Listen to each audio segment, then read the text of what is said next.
Muka surat berapa tu?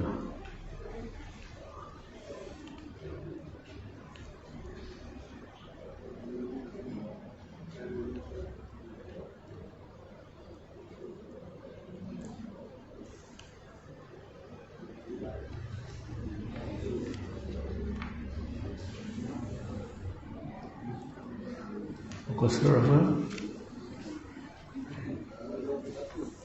Ya, 21 25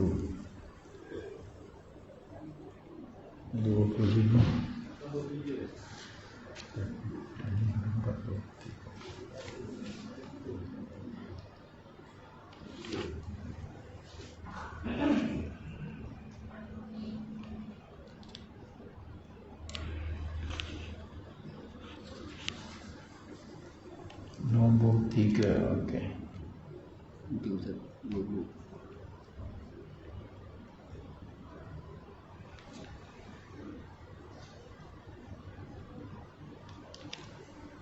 A'udzubillahi minasyaitonirrajim. Bismillahirrahmanirrahim. Alhamdulillah.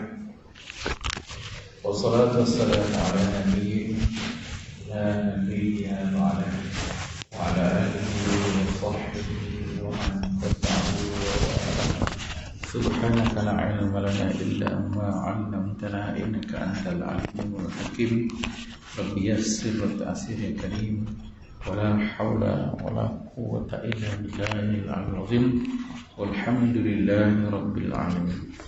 Bismillahirrahmanirrahim. Qala al-musannif rahimahullahu ta'ala wa nafa'ana wa iyyakum bi'ulumihi fid dharain amin ya rabbal alamin. Yang ni yang mana ni? Tanggal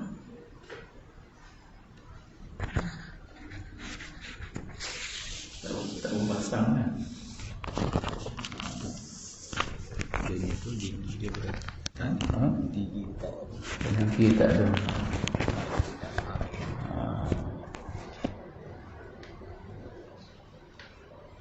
Muka surat 21.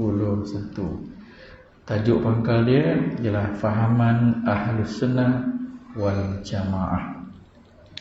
Dalam Islam ni terdapat beberapa fahaman yang betulnya satu saja, fahaman Ahlus Sunnah wal Jamaah. Lain daripada itu tak betul. Mu'tazilah, Murji'ah, Qadariyah, Jabariyah dan lain-lain, semua itu tidak menepati Islam itu sebenarnya. Yang betul ialah Ahlus Sunnah wal Jamaah. Jadi kita kena tahu membezakan antara pahaman Ahlus Sunnah wal Jamaah dengan pahaman Mu'tazilah.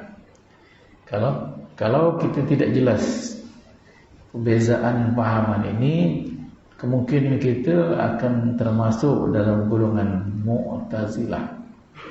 Dan seperti mana yang kita telah sebut sebelum ini, kebanyakan orang kita ni Islam ni masuk ke bahagian Mu'tazilah. Dia rasa yang buat kerja, Allah tidak terlibat langsung di dalam pekerjaan mereka. Inilah kesalahan yang besar kepada Mu'tazilah. Mereka berasa mempunyai kebebasan berfikir yang mutlak daripada Allah Ta'ala. Itu yang tak boleh salah. Jadi pahaman yang betul ialah Ahlus Sunnah wal Jamaah. Yang ketiga, ni pahaman Ahlus Sunnah wal Jamaah tadi mengenai Al-Quran. Apa kata Ahlus Sunnah wal Jamaah? Mazhab Ahlus Sunnah wal Jamaah berpendapat bahawa Quran itu kalamullah yang qadim dan azali, bukan baharu, kerana kandungan isi dan maksudnya itu adalah dari kalam Allah yang qadim, yang tidak berhuruf, bersuara bersusun, manakala tulisannya, bacaannya dan bunyi itu adalah baharu yang boleh ditulis, dibaca dan disebut. Walau bagaimanapun secara umumnya wajib kita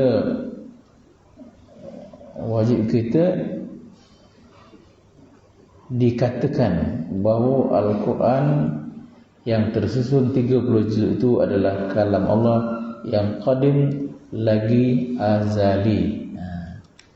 Jadi kita kena ambil pegangan Al-Quran yang kita baca tadi.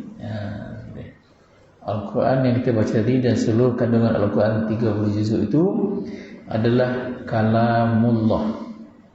Kalamullah itu perkataan Allah yang qadim, yang azali, bukan hadis.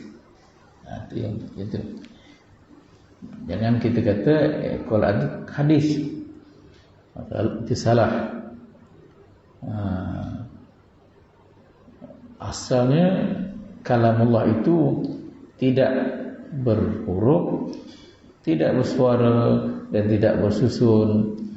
Jadi segala tulisan ni dan bunyi yang sini bahawa yang boleh ditulis dan dibaca dan sun, itu untuk kita mudah kita baca saja.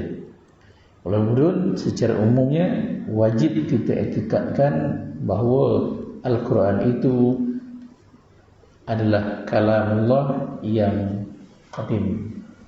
Ya. Jadi kita tak boleh banyak cerita lah. Itu dah ditulis dibaca tu, itu untuk kita senang baca. Asal Al-Quran tu memang kalamullah yang qadim, itu saja. Jadi kalamullah yang qadim itu tidak berhuruf, tidak bersuara, tidak tersusun. Jadi itu yang ada di sisi Allah Ta'ala. Yang turun kepada kita ni ada tulisan, ada huruf, boleh dibaca. Itu untuk kemudahan manusia. Macam tu je lah. Secara umumnya kita wajib mengiktikad bahawa Al-Quran itu adalah kalamullah yang qadim. Itu ya. Itu ahlu sunnah wal jamaah. Berbeza yang lain tadilah, dia mengatakan dia baharu. Itu yang salah. Yang kelima, melihat Allah.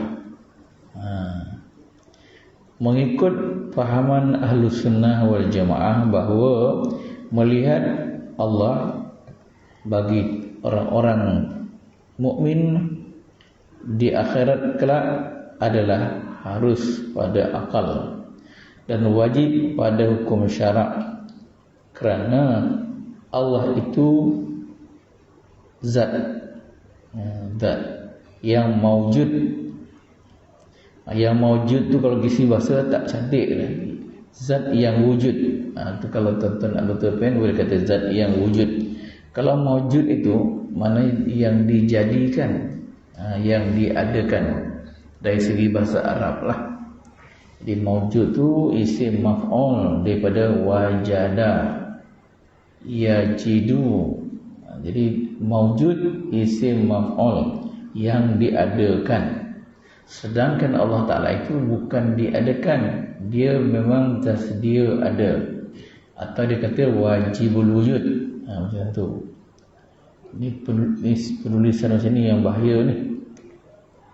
Zat yang wujud, dan tiap-tiap yang wujud itu boleh dilihat. Dengan sebab itu Allah Ta'ala boleh dilihat, tetapi bukan di dalam dunia ini. Dan antara dalil-dalil ialah berikut. Jadi Allah Ta'ala boleh tak dilihat? Jawabnya boleh dilihat. Dan di akhirat nanti memang kita insya-Allah boleh melihat. Allah Ta'ala yang sebut dalam Quran, wujuhu yawma idzin nadhirah ila rabbiha nazirah. Itu Quran dia. Wujuhun, muka-muka, yauma idzin, pada hari itu, di akhirat besok, nazirah, berseri-seri, ila rabbiha nazirah, nazirah kerana melihat, ila rabbiha kepada Tuhannya. Ini ayat juga mana kita boleh melihat Allah di akhirat nanti. Siapa dia? Ialah orang yang pernah melihat Allah semasa hidup dan ada dalam hati kita memang niat nak minta bertemu dengan Allah. Khususnya pengamal-pengamal tasawuf, kerana niat dia dalam nak berzikir itu ada nak sampai kepada Allah. Ilahi ya Rabbi zidni fika tahayyura.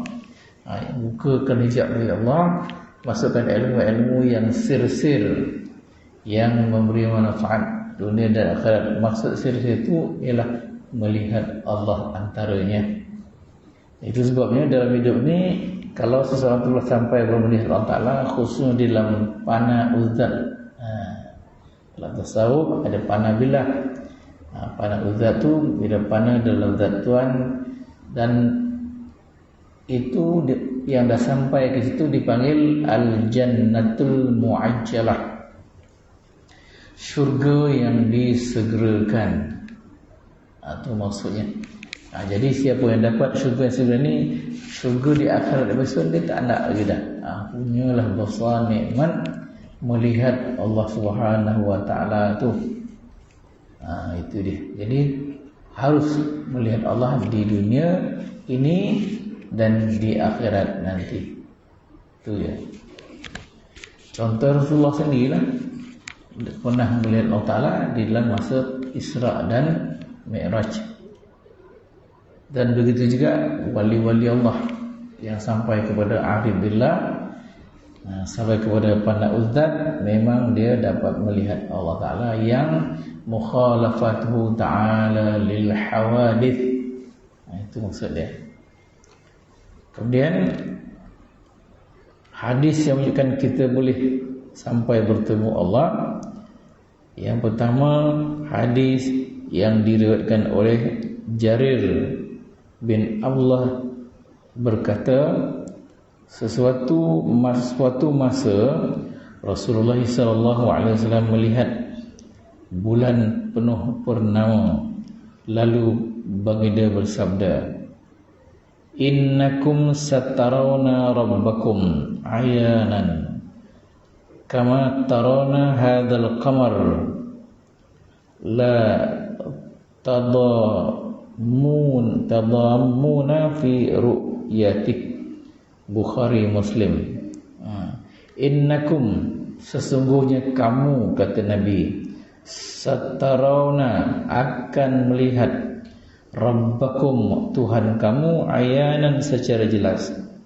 Kama, seperti mana, tarawna, kamu melihat, adalah qamar, bulan ini. Bulan tu, maksud nampak bulan kan? Kamu tidak akan ragu-ragu melihatnya. Itu Nabi kata, kamu akan melihat Tuhan kamu. Dia tak kata dia mana-mana, tapi jelas pada hari ini kita harus melihat Allah. Inilah pegangan Ahlus Sunnah wal Jamaah. Yang kita baca dulu, kalau kata Mu'tazilah, tak boleh melihat Allah Ta'ala bila-bila. Pasal apa? Quran, kata dia bukan Quran juga, tapi dia secara mendata dia menjelaskan. Okey. Kemudian hadis lagi. Hadis Quran, firman Allah Ta'ala ayat 22 sampai 23 surah Al-Qiyamah. Wujuhu yawma idzin nadhirah ila rabbiha nazirah. Itu yang saya baca tadi lah. Beberapa muka pada masa itu berpandang-pandangan melihat pada Tuhannya. Berpandangan, dia berseri-seri waktu itu. Nadhirah itu makna berseri-seri. Jadi boleh. Jadi di hadis tadi dan Quran ini artinya kita harus melihat Allah di dunia dan di akhirat. Tiada lagi masalah. Itu atas Allah Ta'ala lah. Siapa yang nak di peluang melihat tu, orang tu dapatlah. Jadi dapat tu insya-Allah kita kena melalui ilmu tasawuf. Dalam ilmu tasawuf kita dikehendaki berzikir. Zikir itu tujuannya untuk menghapuskan sifat-sifat jahat yang ada dalam hati kita. Bila sifat jahat itu sudah tidak lagi, makna kita dalam keadaan bersih. Jadi dalam keadaan bersih inilah Allah Ta'ala akan berikan ini semua. Tapi kalau kita tidak bersihkan hati kita dengan zikir tadi, kita tidak akan sampai ke mana. Jadi kita akan lalui proses pembersihan rohani kita lah. Yang kelima, dosa besar. Apa kata Ahlussunnah wal Jamaah? Mazhab ini berpendapat orang-orang mukmin yang melakukan dosa besar belum gugur imannya. Jadi kalau kita melakukan dosa besar, iman kita gugur. Ahlussunnah wal Jamaah kata tidak gugur, masih lagi ada iman. Dan mereka masih dianggap mukmin, masih dianggap mukmin. Kerana iman itu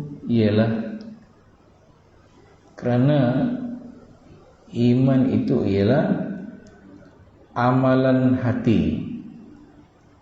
Seluruh umat Islam bersepakat bahawa orang yang melakukan dosa besar wajib disembayangkan jenazahnya, sedangkan orang-orang yang bukan mukmin haram disembayangkan ke atasnya. Dosa besar tidak menggugurkan iman. Mana kalau dia lakukan kita ni, dia melakukan dosa besar, zahir atau batin. Jadi kita dianggap dia mukmin. Pasal mukmin tu adalah kerja-kerja hati. Jadi bila dia mati, wajib dimandikan, disembayangkan dan wajib dikebumikan di tanah perkuburan Islam. Pasal dia dosa besar. Tapi kalau dia buat satu kesalahan yang melibatkan iman, artinya katalah dia menyembah berhala, contohlah, itu dah zahir-zahir dia dah salah, maka gugur imannya. Bila gugur imannya, dia bukan lagi Muslim, dia bukan lagi mukmin. Pasal iman dia sudah gugur. Sebab bahaya sangat kalau kita umat Islam meraihkan hari Angkatan Tentera ke hari tiap tahun di Tugu Negara. Memang bahaya iman kita. Kalau tentera ni angkat tabik macam ni, kalau polis macam ni, kalau orang awam ditunduk dekat apa tu dia panggil Tugu Negara. Tugu Negara itu adalah batu-batu yang daripada jenis yang baik agaknya. Rupa ni bukan orang Melayu, rupa orang putih. Tu yang kita tunduk dekat dia, tak kena langsung. Walaupun hati kita tidak ada nak menyembah dan sebagainya, tapi perbuatan kita tu melambangkan tak boleh. Jadi kalau takdirkan mati dia waktu itu, tu susah nak cakap. Adakah dia mati dalam Islam atau tidak? Tu susah nak dijelaskan. Kalau dia buat macam tu tapi hati dia menolak, tu okeylah. Tapi kadang dia terima bulat-bulat, tu bahaya. Tu terpulanglah pada Allah Ta'ala nak menghukum dia macam mana dan macam mana. Jadi iman kita ni nak jaga elok-elok. Jangan berpahaman selain daripada Ahlussunnah wal Jamaah. Kalau berpahaman lain daripada Ahlussunnah wal Jamaah, iman kita habis. kita tidak dikata mukmin lagi. Pasal kita dah bercanggah kefahaman tu dengan perkara yang sebenarnya dalam etikad tadi. Tu contoh dia lah. Jadi kita yang kita dah belajar macam ni, kita kena fahamkan elok. Tindakan aku ni bertepatan dengan Ahlussunnah ke atau bertepatan dengan Mu'tazilah. Itu begitu tu. Dan hari ni Mu'tazilah tu yang ramai, sedangkan kita tidak perasan.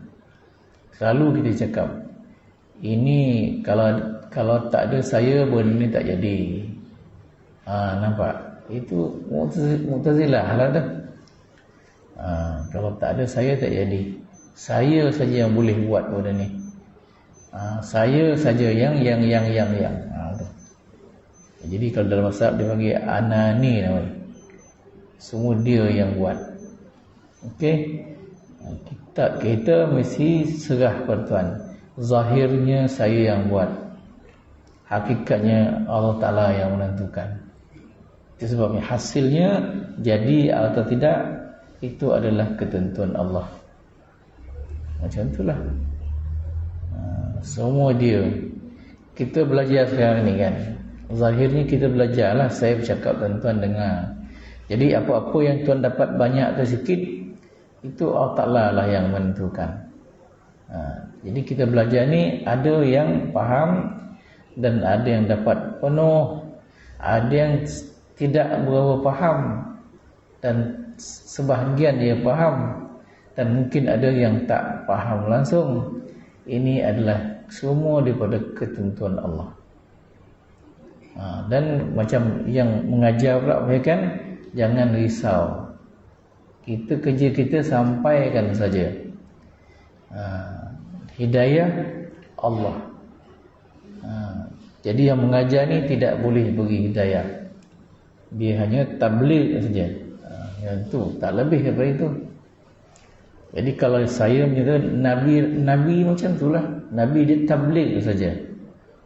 Wa ma 'alaina illal balaghul mubin. Quran dia. Tak ada, tugas kami ialah menyampaikan saja, kata Nabi. Dan tidak boleh beri hidayah pun.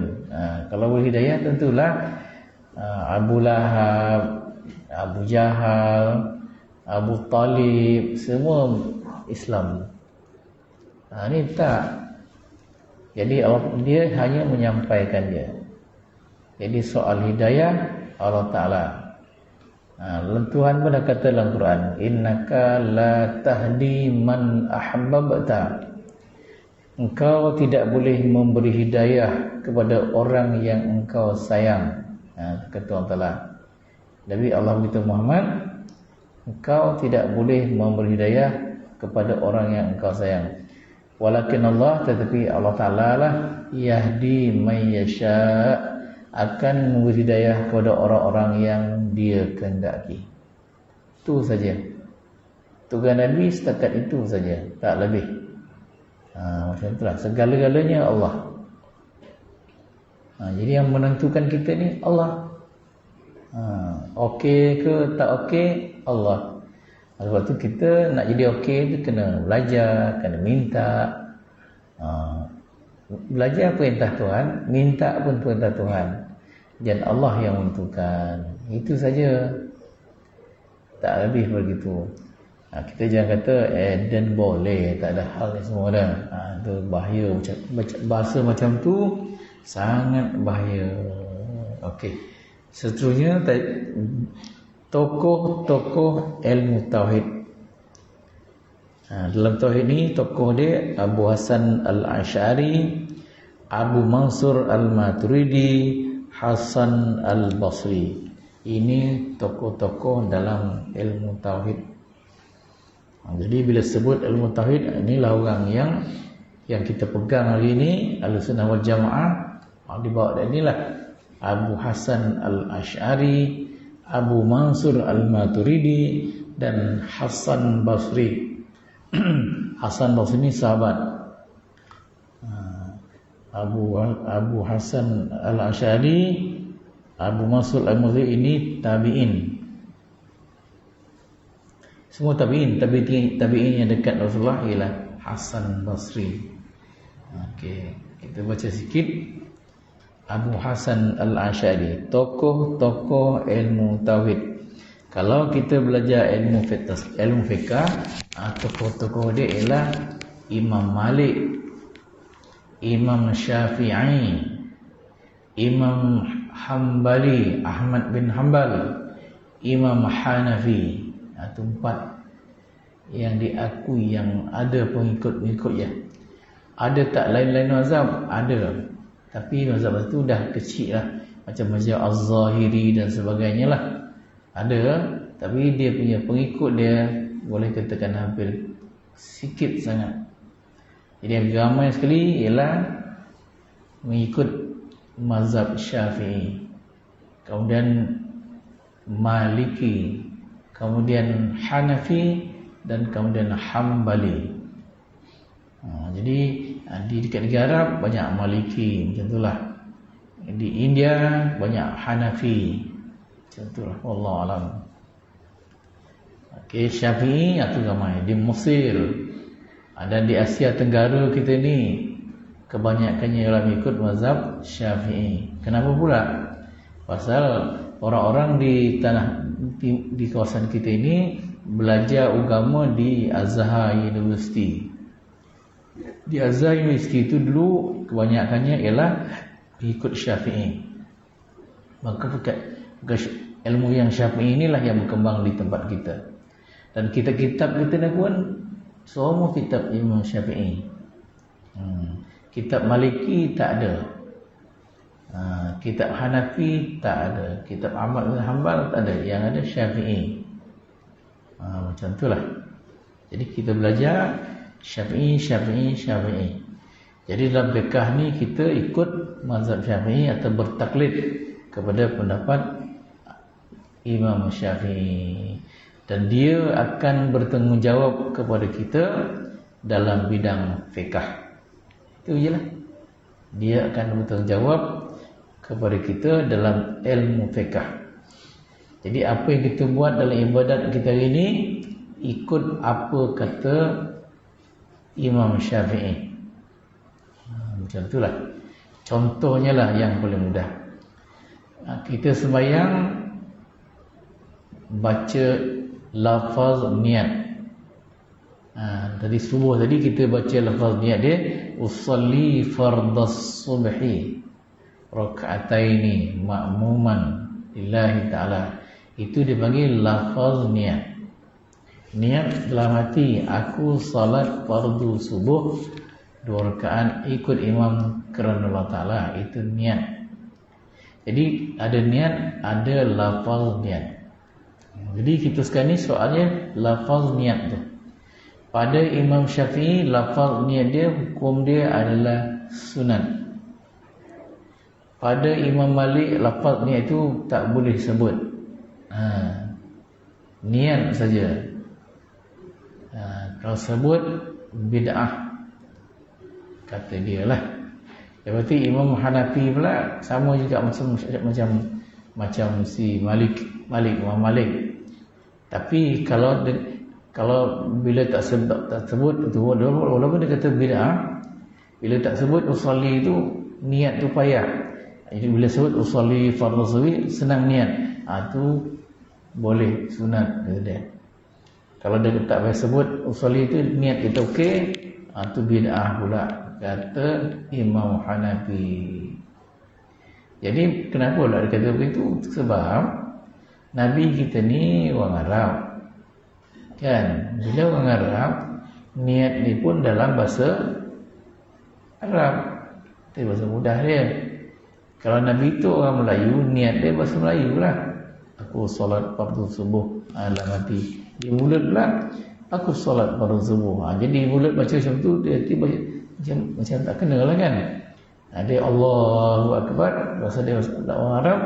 Niat dia usolli fardhas subhi raka'ataini lillahi ta'ala. Itu niat orang Arab. Niat orang Melayu terjemahan daripada usolli tadi. Kan? Niat orang Melayu terjemahan daripada usolli.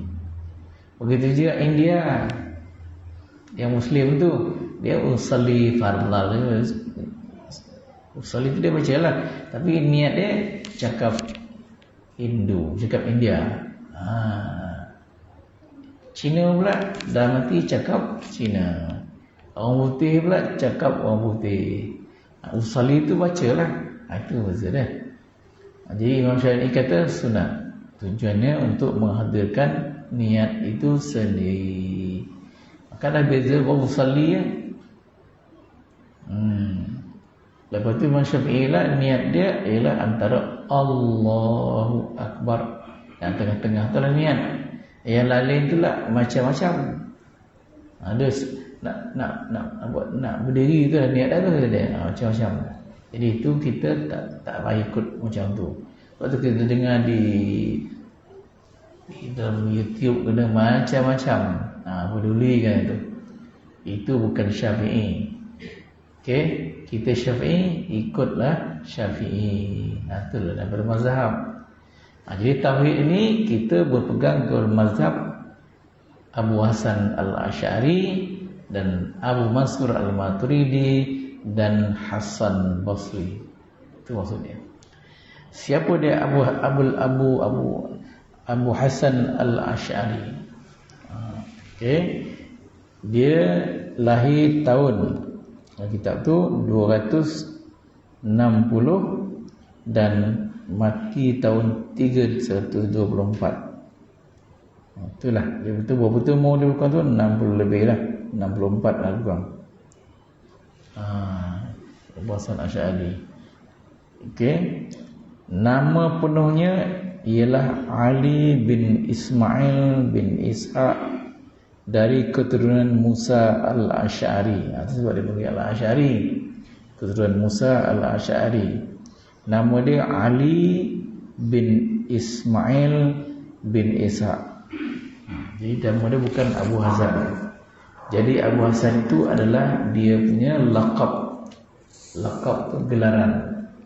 Dan dia daripada keturunan Musa Al-Asy'ari, sahabat. Okey. Masa lahir di Basrah tahun 260 Hijrah dan disebut dan dibesarkan di sana, yang secara kebetulan pada masa itu sangat maju dalam berbagai-bagai ilmu pengetahuan, termasuk ilmu-ilmu agama, bahasa Arab dan ilmu kalam. Tahun dia lahir, ilmu-ilmu ni sangat maju pada ketika itu. Macam itulah. Ilmu-ilmu agama, ilmu-ilmu bahasa Arab dan ilmu kalam. Ilmu kalam ni ilmu tauhid lah. Maju sangat masa tu.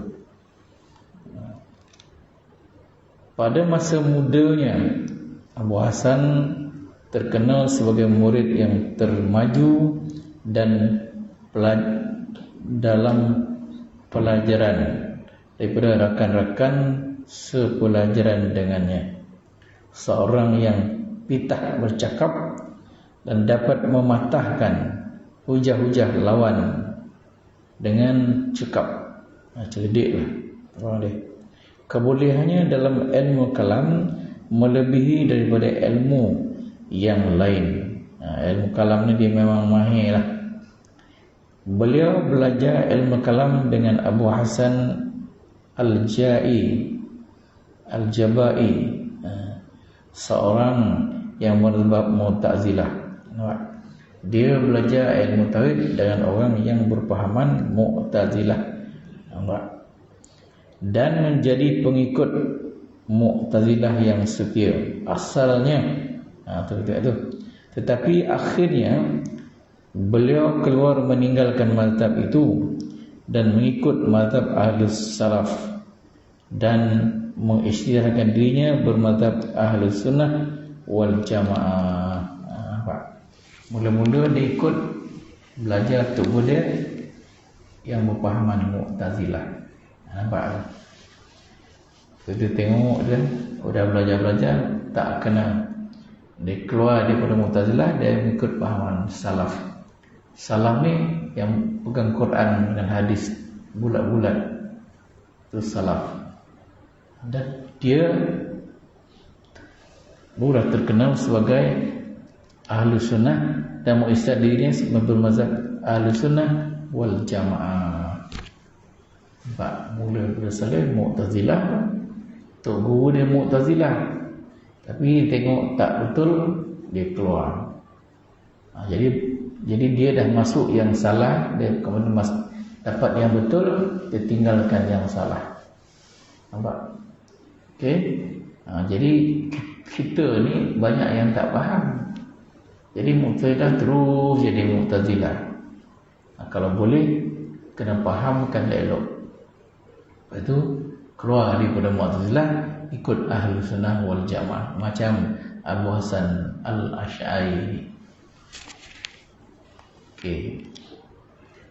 Pembaharuan Abu Hasan al-Asy'ari dalam mazhab al-sunnah ialah menggunakan hujjah akal dalam perbahasan dan membentangkan pendapatnya dalam ilmu kalam, iaitu suatu cara memudahkan pahaman orang-orang yang belajar falsafah, di samping penggabungan dengan ayat-ayat Al-Quran dan hadis dalam menentang golongan yang sesat dengan mengikut corak dan gaya masing-masing. Dia ni kebolehan dia tinggi lah. Sebab ilmu kalam ni lebih kepada akal. Kalau akal kita boleh berfikir lebih kuat, memudahkan kita belajar ilmu tauhid. Kalau akal kita agak lemah sikit, jadi kita ambil yang dah kesekasar aje lah. Yang lalu tu jangan masuk, takut dia lari. Itu je lah. Jadi Tuan Beri dia ni, pemikiran dia mendalam, bijak bercakap, pitah bercakap. Jadi dia boleh mematahkan pandangan-pandangan orang yang tak betul tadi. Itulah hebatnya Abu Hasan al-Asy'ari.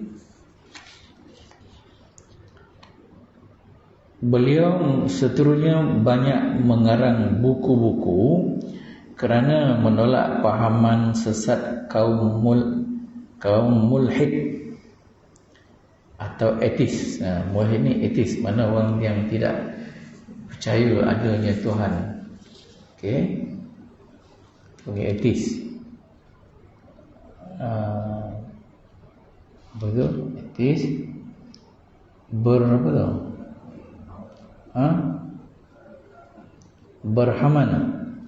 Berhaman India lah. Apa yang India punya Tuhan. Majusi, orang menyembah api dan lain-lainnya banyak. Etis ni yang tak percaya adanya Tuhan. Jadi macam-macam pahaman ada. Beliau mengemukakan fikiran dan hujah tanpa menyentuh asas-asas akidah, dan tidak pula menggunakan ayat-ayat Quran dan Al-Hadis secara langsung. Sebab itu ramai juga ulama yang tidak bersetuju dengan pendapatnya. Walau bagaimanapun mazhab Ahlussunnah yang dibawanya itu terus berkembang, dan beliau dianggap tokoh ilmu tauhid yang terkemuka. Dengan pengaruh beliau lah pahaman-pahaman Mu'tazilah, Qadariyah, Jabariyah serta lain-lain mazhab beransur-ansur lemah dan terus lenyap. Beliau meninggal dunia di Baghdad tahun 324 Hijrah bersamaan 935 Masihi. Sekarang jadi 9,000 dah 1,000 tahun lah lebih. Sekarang ni tahun, kalau Masihi tahun 2022 kan. Dia mati tahun 900. Jadi lama 1,000 tahun lebih lah. Itulah dia, Abu Hasan Asy'ari. Itu yang kita ikut hari ni. Tapi kebanyakan kita orang Islam ini semua tak ada dalam kepala kita. Kita semua belajar je. Belajar pun tak habis. Sikit-sikit dulu. Lepas itu tak adalah belajar lagi. Sampai hari ni. Kan dah pencen, dah duduk dalam taman macam ni, dipakat-pakat dirikan masjid surau, dapatlah belajar sikit-sikit. Itulah cerita dia. Tidak ada hilang macam tu. Okey. Kemudian yang kedua, Abu Mansur Al-Maturidi, kita sambung pula akan datang. Okey. Bezakanlah sikit-sikit pembahasan yang ada kitab tu, baca sampai kita dapat membezakan antara pahaman-pahaman yang dibawa oleh ahli sunnah wal jamaah, Mu'tazilah, Qadariyah, Jabariyah, Murji'ah dan lain-lain lah. Itu ya. Jadi yang lawan dengan Mu'tazilah ni Jabariyah. Jabariyah ni pula dia langsung tak ada usaha ikhtiar langsung. Ni semua ni semua Allah Ta'ala ni. Ni semua Allah Ta'ala ni. Kenapa tak sembahyang ni? Allah Ta'ala tak gerakkan aku sembahyang ini. Semualah. Hari ni beri orang sembahyang ni, Allah Ta'ala gerakkan aku sembahyang. Itu Jabariyah lah pula tu. Senang ya. Jadi itu semua pahaman tu salah. Ini Jabariyah tu lah, ni Mu'tazilah. Ini aku punya, ini aku semua aku. Itulah bezanya Jabariyah dan Mu'tazilah. Dua-dua tu salah. Itu maksudnya. Okey.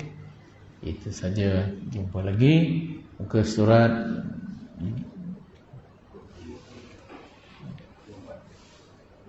25. Okey, wabillahi taufiq wal hidayah. Wassalamualaikum warahmatullahi wabarakatuh.